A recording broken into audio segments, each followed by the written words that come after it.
Growing and scaling a business is complex. It can be very scary and lonely trying to navigate it all. It comes down to the community of trusted people you surround yourself with. Let's dive in to the Business is People podcast. Hey everyone, welcome back. And we're super excited to have two geniuses here in the e-commerce world, specifically around Amazon. And so we have Petros and Manoli, who are co-founders of Granitsa e-commerce solutions. And we're going to dive into understanding where Amazon is going and how you can leverage that if you're in the e-commerce industry. And Aaron and myself here at InThink are going to touch upon, we're going to talk about data and really understand the consumer behaviors and messaging. So welcome. Thanks for having me. Thank you. So Petros, tell us, when we were talking offline, and it's amazing of the transition of where Amazon has evolved. So tell us, where was it and where's it going today? For sure. So Amazon has been around for a while, over 20 years now. And when they first opened up their third-party marketplace, everything sort of depended on keywords. Everything was ranked in search based on keyword relevancy. And typically the game for e-commerce sellers was, how many keywords can I jam into title, bullet points, product description? And that's how people seem to game the system, when the marketplace was pretty new. That has changed over the last 5 years. And even in the last 3 years, when we were, our current version of our company was created about 3 years ago, we were still heavily focused on jamming keywords into places. And that has changed. It has changed with Amazon's business model. They have put much more emphasis on advertising. So if you do an Amazon search now, you'll often see that, 70% of your search page is now advertisements. So we say it's become a pay-to-play sort of marketplace. And our clients don't necessarily like to hear that, but unfortunately, that is the state of the marketplace. So, in that kind of marketplace, data becomes way more important. Getting the right kind of people to click on your products becomes really important. And you have to really think about what you're doing from start, from the customer's first search to their conversion, to their satisfaction after the purchase. You have to think about that as one united strategy. And that wasn't necessarily the case in the past. When it comes to that, looking at data and kind of really, you guys are looking at the whole life cycle. It sounds simple when you're saying it. What's the difference when someone is trying to figure that out themselves or working, obviously having someone with a lot of experience, like your agency, for example, what do you see the gaps are? For sure. So, with the old strategy, you just wanted to get shown in as many keyword searches as possible. And you didn't really care so much whether that person was going to buy it or not. It was really just a numbers game. The more people you can get into your listing, the more purchases you could get. But now that you have to pay for that click, and now that Amazon really ranks or uses as a factor conversion rate as a really important ranking on how much your products show up in organic and paid search, you really want to get the right traffic to your listing more than get as much traffic as possible. And, that's the mental mindset shift that we've had to make. And Manoli, you work a lot on optimizing these product pages. What are the things that you're seeing as a pattern of folks now who are doing it common, and then a pattern of what you think they should improve on to see the better results? So just to build off of what Petros was saying and to answer your question, getting the right customers to your listing, super important, but also optimizing your listing, creating images and advertising your product. You want to make sure you're not just hyping up your product. You want to really set realistic expectations, because reviews are so important on Amazon. If you deliver a product and you're hyping it up and not being realistic, you're going to start getting 1-star reviews. We've seen this over and over again. You hype up your product, you get bad reviews, and then now you're running ads on a product that has, it might dip below a 4-star rating, might dip below a 3-star rating. And now running ads becomes worthless. So one thing we really focus on, in addition to all these little tips and tricks, right, is really setting realistic expectations, because we want the right customer with the right mindset when they get the product, that it's what they want, and they'll write a good review, because that's part of the click, running ads, they're going to be looking at the price, they're going to be looking at the reviews and the number of reviews. So 5-star product with 2,000 reviews, they're going to order that. But you have to get those reviews by being realistic. When you say like setting expectations, what do you mean by that? Like, what do you feel like people are having for expectations? And I say this all the time internally. I say, communicate and reset expectations. Communicate and reset expectations. Because you got startups to even existing products who are maybe just leveraging the platform, but there's always expectations no matter where you are in the life cycle, the strength of your brand and your product. So what type of expectations conversations are you having? So it's really thinking about, you have this product and it used to be customer goes into the store and they can actually pick it up. They can actually physically look at it and touch it. And often, like, you go to the Apple store, they can interact with it. Now the challenge is, how do you show them what your product is with 7 images, with 5 bullet points? They can't physically touch it. So how do you create that trust that this is the product that they want? So if it's a digital product, like right now I'm on this MacBook, I have this microphone, what's the battery life going to be? What's the material going to be? What features, what expectations can they have on the performance? If it's like a beauty product, like, how long does it take to work? How many applications do you need to do? What's the process? I just optimized a skincare routine, and we showed the 8-step process for how to use it to communicate that, like, it's not just apply and you're done, but there's a whole process to this product. And if you think you're going to get some easy solution, that's not what you're getting with this product. So just really like communicating what that product is digitally, making sure they know what they're getting into. Yeah, we recently ran into an issue. I won't call out anybody specifically, where we made an amazing marketing campaign, in my opinion.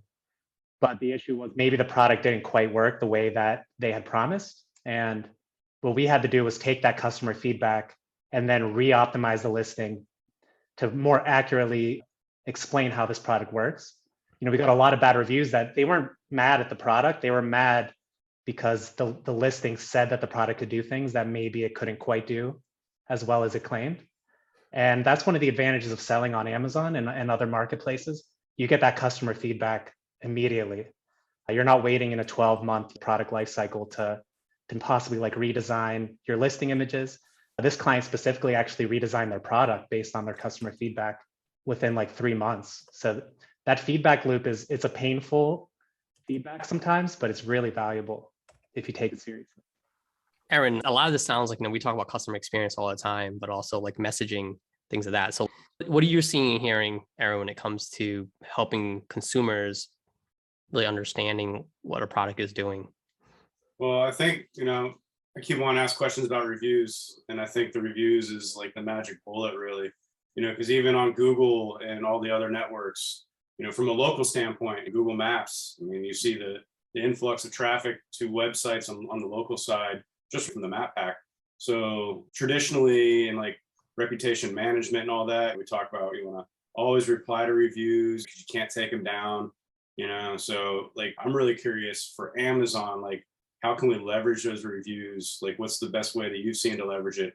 Like, is it good to communicate for the owner to say to the 1-star review or the person that hates, how do they respond to that? And also, is there a way, if you do have brand bashers out there, will Amazon consider taking negative reviews down if they find them, scrupulous or things like that, Yeah, to answer your last question first, Amazon has never taken down reviews that I've seen. Once it's up there, unless you can prove that it's fraudulent, and I have proven fraudulent ones and they still haven't taken them down. So for us on Amazon, and the other thing is they've actually removed the ability to publicly comment on a review. So at this point, really the only thing that we preach is prevention. So everything we do is proactive. So what we do is we recommend to our clients, put in a product insert or even just like a sticker on your packaging that has a very clear phone number, email address to get in contact with somebody. That way, when they have an issue, they're not going to their keyboard and typing up a review. They're calling your customer support. And then that person can help them with their problem, give them a refund, give them some kind of compensation to like prevent that bad review from ever showing up. Yeah. Was there a way to leverage people that leave reviews, like for advertising stuff? Like, can we create marketing audiences and stuff based on that? Can you clarify that question? I'm not sure I understand. Yeah, so like in Google, or on Facebook, the other ad networks, you can put tracking codes right now on the site to grow an audience, a list. and then create lookalike audiences. So do we have any ability to do that within the Amazon advertising framework? Unfortunately, no. Everything on Amazon is based on either using Amazon's data, but really 99% of Amazon advertising is based on keywords and pay-per-click on keyword search. So we have keyword search and we have, what we call listing page targeting. And what we try to figure out is the kind of customer that we want to attract, what keywords are they searching for, and what other products are they searching for? And we run advertising for those two things. What Amazon is now adding is interesting. They are sharing some of that first-party data, and they're giving us more and more access to doing retargeting and what they call sponsored display ads outside of Amazon. And it's a pretty new ad type that they've added. And they're eventually, from what I understand, going to allow us to run ads on things like Amazon Fire TV and apps and stuff like that. So they're really expanding what they're doing. But right now, our bread and butter is keywords and products. Cool. Yeah, it sounds like they're going programmatic, coming around DSP, as they should. They've been doing that, but they've had very high minimum investments. So a lot of small brands can't afford it. Now they're doing more self-service. And from what I understand in my communications with them, is that's going to be available for everybody. It's like any size brand will be able to run a commercial on like a Fire TV ad. Nice. So like kind of to this, and then we talked about like last week when we all spoke, where's the line for B2C and B2B opportunities? You know what I mean? Because I think in this podcast, we're going to have a mixture of those types of mindsets. So Absolutely. So Amazon typically, when you think about Amazon as a B2C, it's a person trying to get on there, find the lowest price, find the best product. They have made a big effort to attract business accounts. They actually have specific business verification procedures now, where you can actually make an account that is a business account. And towards those business accounts, you can offer volume discounts, special pricing, 30-day terms on invoicing. So they are trying to attract more of a B2B audience, and we're seeing that pay off in the last year for sure. Okay. And then just one more comment on how do we like leverage reviews in the best way. We harped a lot on like the negative, but there's also a lot you can get from the positive. So, you asked about, can we kind of scrape the data of 5-star reviewers, go to demographic? Seems like not really, but what we can do, and this is what I do when I optimize every listing, is I'll go to either if that brand already has Amazon listings, or I'll look at competitor listings and I'll see what are the happy customers happy about. Do they love the battery life? Do they love this feature? Do they love the shipping? Like, we've worked with like a baker's goods and they like quick shipping because they're creating cakes that weekend for that wedding or whatever the event is. So like using that in a listing image, like, quick shipping, reliable, safe delivery, like your products will show up undamaged, things like that. Giving them the promises they're looking for. And we can actually find what they want and what they're happy about by looking at 5-star reviews on existing listings, whether that's your own listing or competitor listing. Yeah. It's like redefine the focus group. It's right under your fingertips. Yeah. I mean, back in the day, you'd have to run a focus group. You'd have to like create your own data. And now it's all out there. Like customers talk about what they like, what they're mad about, what they want. And you can find that in like 10 minutes. If you only had 10 minutes, you can get really good data. Yeah. What happens if you find a fraudulent product? Like I've seen mimicked brands, you know what I mean? So like I ordered some water, special water at my house from a local delivery, but I went on Amazon, I see you can buy it from there. And then I saw on there, like people saying, well, I tested this water and it's not pH balanced. So it's obviously a fraudulent company selling the water in that name. Are there ways for companies to prevent that or listen for that kind of stuff? And like my fear is like a fraudulent company could mimic a product and then get all kinds of negative reviews and then tarnish a brand altogether. So are you running into that at all? That was an enormous problem on Amazon for a long time. And in response to that, they've created what they call brand registry. Okay. So in order to be a part of brand registry, your brand needs a trademark with the government. Okay. And that's how they verify whether you're the actual brand or not. Okay. But people still get around that. And you really have to be vigilant. The thing that brands can do if they see someone that's selling a fraudulent product, they have to buy that product, wait till it comes, and then notify Amazon and say, hey, we bought the product, we verified that it's fake, take this listing down, and they will take it down if it's accurate. So They have added those tools in the last couple of years, but Okay. that was an enormous issue in the past for sure. So they have to have a trademark versus being incorporated? Yeah, you have to have a Wow. trademark, logo, or brand name to be part Okay. of brand registry, correct? Wow. Earlier, you mentioned, Petro, smaller brands versus bigger brands. What's the reality now? If someone's like, I'm too small, I don't think this is the right platform for me. So is the opportunity equal across, or are there advantages for different brand levels? So it's become more complicated, we'll put it that way. So the level of skill that you need to launch a small brand on Amazon has become way more complicated. But that said, the bigger brands, they may have more budget and they should be dominating, but for whatever reason, they're not. They're missing a lot of opportunities. You'll see a lot of really high quality brands on Amazon with really amateur looking listing pages. They have sort of like, spray and pray approach with advertising. And what we help our clients do is we, first of all, make them look like a big brand in their presentation. And then we really surgically try to target keywords that are really valuable and then rank for those keywords through a high conversion rate and through, spending money on those keywords through paid advertising. The big brands, I think, have so much money that they haven't gotten to that level of sophistication yet for whatever reason. So that's where our opportunity is with smaller brands. Like, it's the only place where you can launch a brand and have instant distribution to every single state in the country overnight.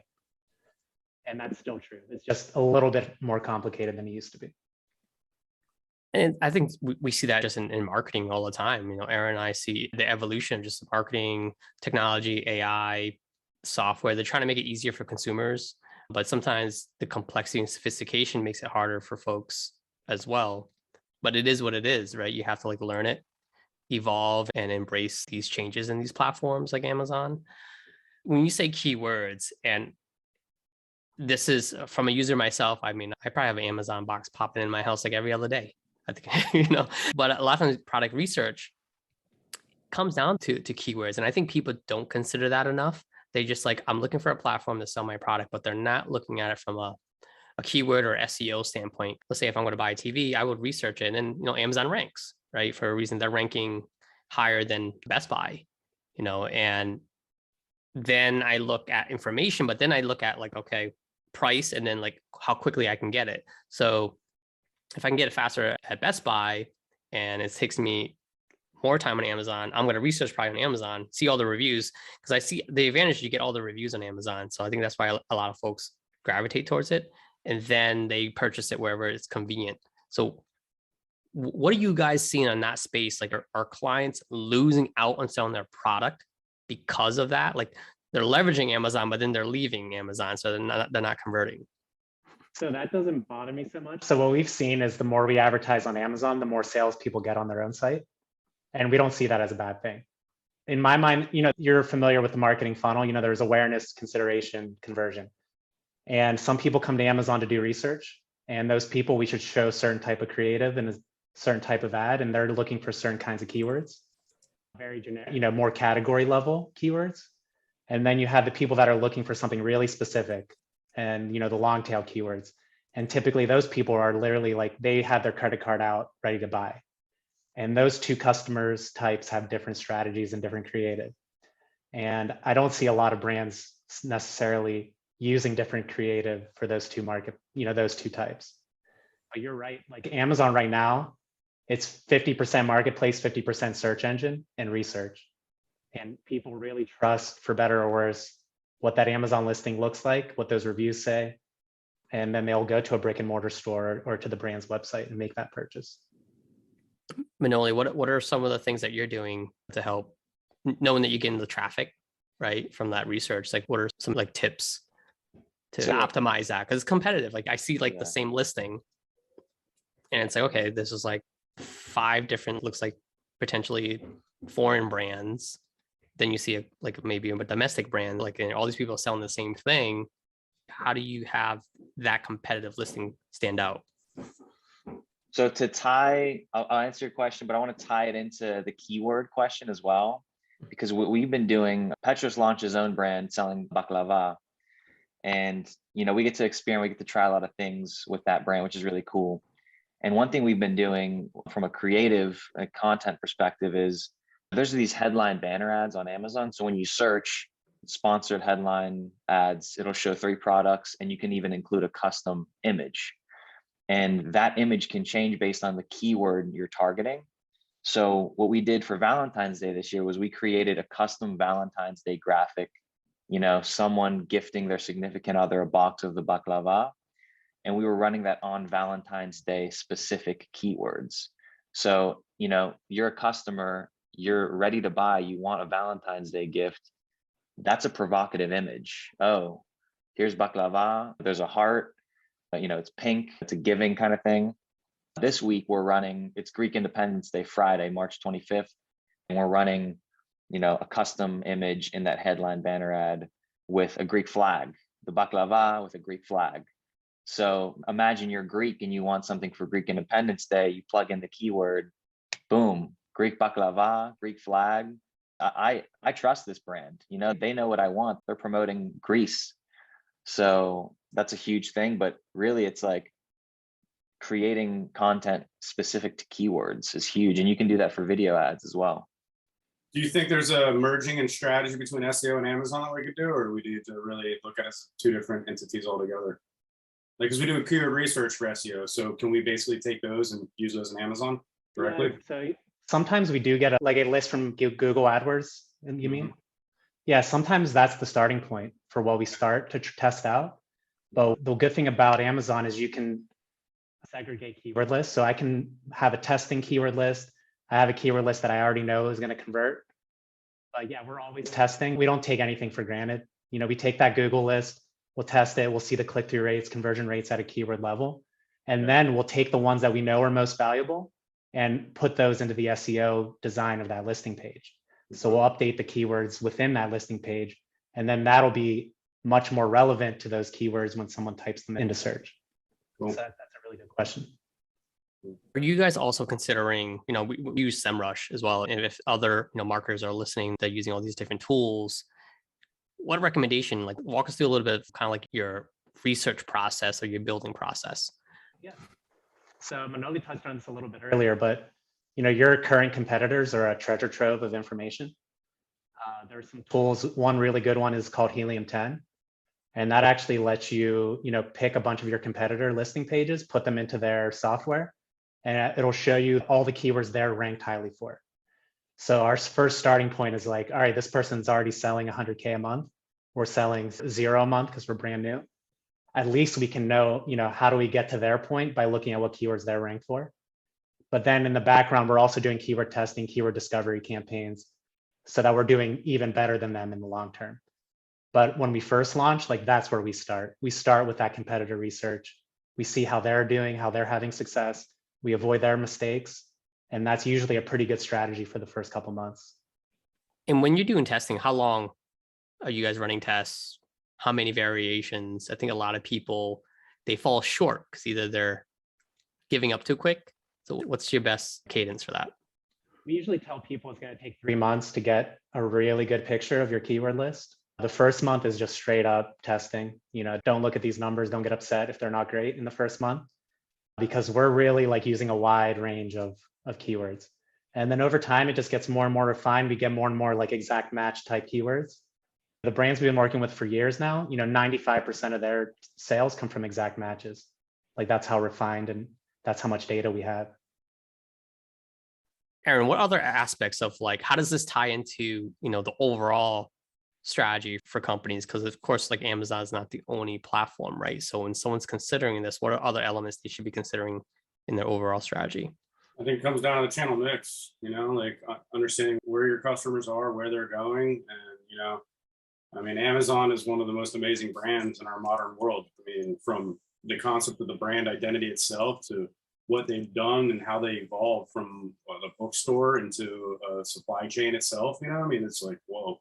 So kudos there. So, it's just, I think everybody has to have a pulse on where their customers do live and how much you're able to invest into your ad budget, into organic efforts, and then segment from there and pivot based on results and stuff. And so that kind of leads me into a question I've been thinking about, what are your typical conversion rates and click-through rates? Because Google search, we're happy with the 5% click-through rate. If you get 10, 15%, awesome. conversion rates, up to 2, 3, 4, 5% is great on the search side. On display, a 0.2, sweet. So like on Amazon, is it more like the display, or is it a different world on the results side? It always depends on ad types and targeting, but in general, the rule of thumb, an average ad on Amazon gets a 0.4% click-through rate. Mm-hmm. Obviously, that depends on competition, branding, and all that. But some ad types have higher click-through rates. So video ads seem to have a 10 times better click-through rate than a regular Amazon ad. Conversion rate has an opposite story. We're seeing averages of 10% conversion rate.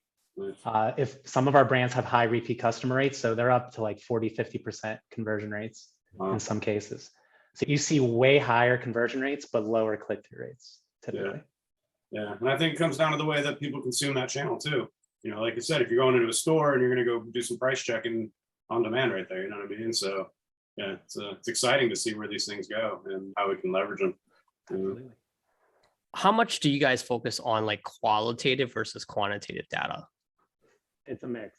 In this team right here that's on this call, I'm the data and I'm the analytical quantitative, and Manoli's more of the qualitative, and we seem to work pretty well together to figure out that perfect balance. I think a lot of people make the mistake. They think Amazon, because it's a pay to play at this point, has become, reduced to a mathematics game, and it's really just half the story. So I would say about half of our effort is on, data, qualitative, and the other half is trying to understand the psychology of the customer that is purchasing. Manoli, do you have anything to add to that?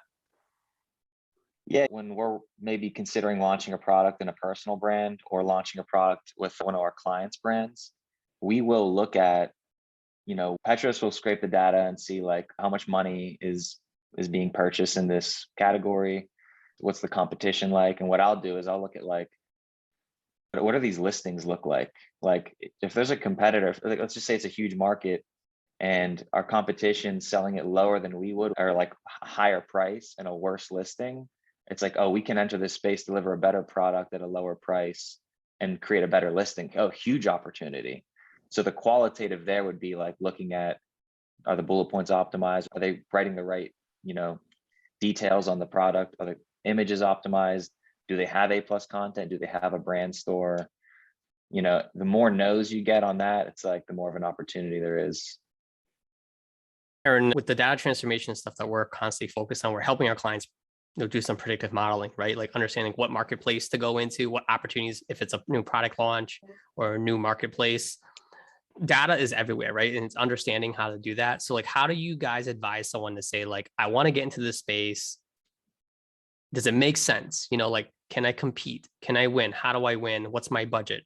So like, how do you help someone make sure if it's the right choice for them? So if they're hiring us to help them make that choice, we will do it this way. Manoli went into a couple of these details already, but it's really what's the demand currently for this? How strong is the competition? How many reviews do they have? That will give us a pretty good idea of how much effort and how much money it's going to take to catch up to those brands. Once in a while, we get clients that are launching completely new products in a new space, and they're actually going to like create that demand for that product. And in those cases, like that qualitative understanding of your customers, it becomes really much more important than whatever like the current demand is. But for a general product that's already sort of has some competitors, you really want to see how much people are spending in that category and how much work it's going to take to catch up and then overtake your competition. You're not going to get there on day one and beat the world for sure. So if it's a new product, what does your gut say? Google Ads or Amazon? Honestly, at this point, I think a lot of people are avoiding, the Facebook space temporarily, at least. I'm a big fan of pay-per-click because that's what I spend most of my time on. Mm-hmm. And I'm a fan of Google. Google's great in most things. Amazon's really good at product research and product searches. Mm-hmm. And they spend a lot of time perfecting that algorithm and figuring out how to show products that people are actually going to buy. So I'm a huge fan of Amazon for bottom of funnel type searches. Google is great for products for top of funnel and that sort of thing. Yeah. So they're both important. We'll put it that way. That was a wonderful answer. I like that. I think a lot of folks, sometimes they'll come to us and say, I just want to do Google ads. And you can't just do one channel. Consumers don't behave that way. So is there like a minimum amount of channels, a minimum amount of budget that you feel is necessary to have success? Yes. I think 3 channels for sure. Your own branded site, which is probably not going to get any sales at first. Amazon is 55 to 60% of the e-commerce market, definitely need to be on there. And Walmart is, I think at this point, 5% of the e-commerce market and growing fast. And I see them, possibly tripling that in the next 10 years. Definitely get on Walmart today if you can. And then if there's any niche sites, like if you sell pet products, get on Chewy. If you sell home goods, get on Wayfair. Any niche sites you should probably be on. They all have third-party marketplaces. And obviously handmade goods on Etsy is a good place to be. So someone who's looking to level up and they're hearing all this stuff like, wow, there's like a lot of work. This goes back to you're saying it's a little more complex now, right? But it's not really complex. It's actually what is necessary today. Is like people need to appreciate how consumers are buying, how they're consuming, and they have to evolve or else they're going to be left in the dust. What's the average turnaround time where you start to see just progress? Because I think people are so eager. They wanted the results yesterday. Like, what's a realistic expectation? Yeah, it's a tough question, but I can give you a couple examples. So some products, the design team just understood what the customer wanted, and it wasn't necessarily available at any competitors. Those products take off immediately because they've resonated with the market in a way that no one else has. On the other side of that spectrum, I could tell you the baklava business we started a couple years ago. The first year we were selling, 1 unit a day on Amazon. But that type of business, the engine of growth is repeat and loyal customers. So that kind of business just continually improves over time as long as you keep consistent. So it really depends on what type of product and how much competition there is out there for it. We discussed a lot about demand gen versus lead gen. I think I want to get your take on this too, and of course you too, Aaron, right? Because like from a demand gen standpoint, that's really at the end of its brand, right? So you start to build your brand affinity, and I really feel like longer you work on that, the results compound. Whereas some people go right into lead gen, they don't focus on the branding, which is demand gen, and they're like, why am I not seeing conversions and results? I'm doing all these ads. So like, what's the balance there? I guess like, do you not do lead gen? Do you tell them to wait and develop more demand gen? What's the advice you guys give there? I think Manoli can get into more of the details, but I'll give you the overview. Without the foundation of the strong brand, there is no success. So without having that strong brand that can do that demand generation, there is no chance of success. You have to have a strong brand. So we won't even take on a client unless they either already have a strong brand or they're committed to creating one with us. I mean, I think since we all shop on Amazon, I think one thing we all know is that if you go to a listing and there's just like bad images and like, blurry black Times New Roman text over it, it's like, we're just not going to trust it. And that's where like the importance of the brand identity comes into play, where it's like, if there's consistent color, consistent font, beautiful graphics that they all match an identity, customers are just going to trust that like this brand has put a lot of effort into this listing, and also they're accountable. If something goes wrong, they're identifiable as an entity, versus like, this black font Times New Roman, whatever listings, they could just wipe the listing or change it. There's no identity, there's no brand there.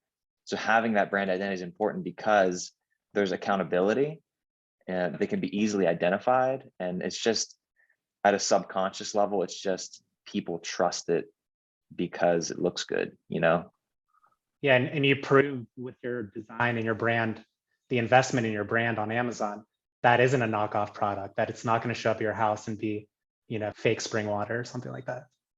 Yeah, someone just drop shipping a product, they might just put minimal effort into it and you can tell.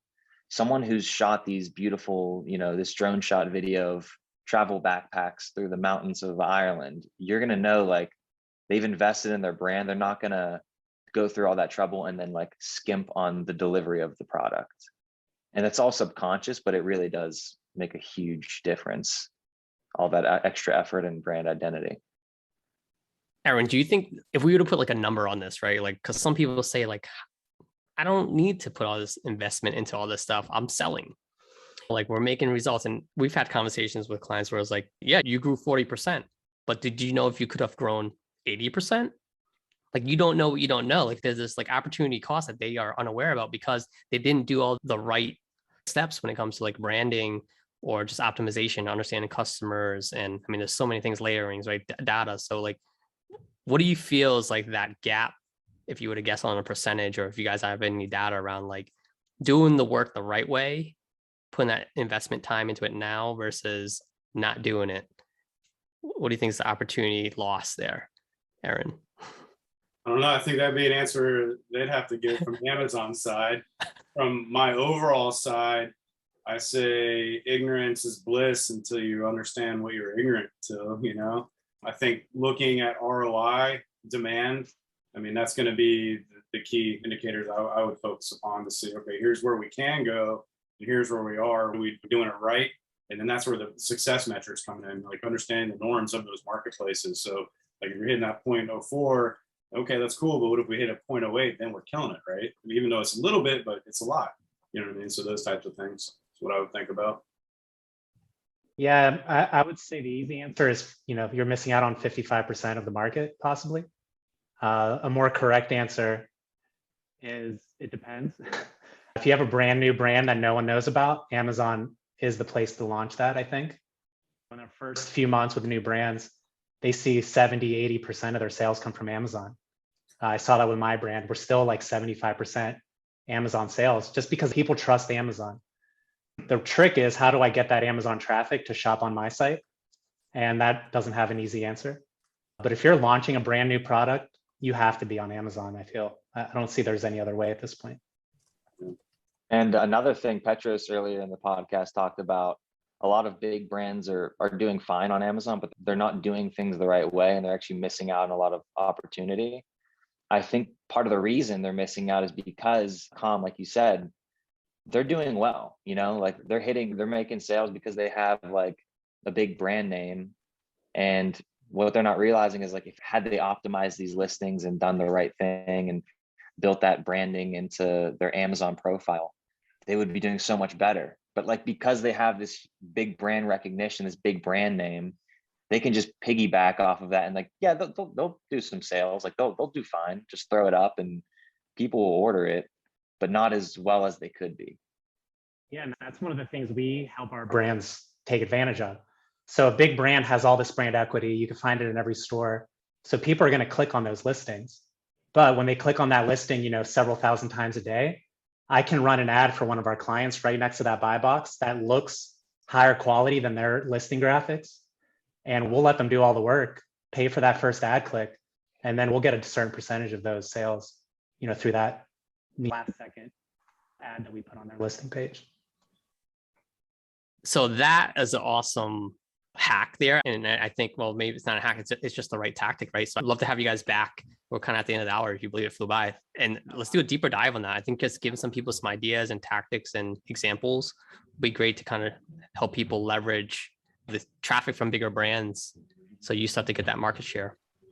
But thank you for all your time today, guys. If people wanted to reach out to you and just had some questions, what's the best way for them to get a hold of you? It's a good question. So I think the best way to reach out is to email us at accounts@granitza.com.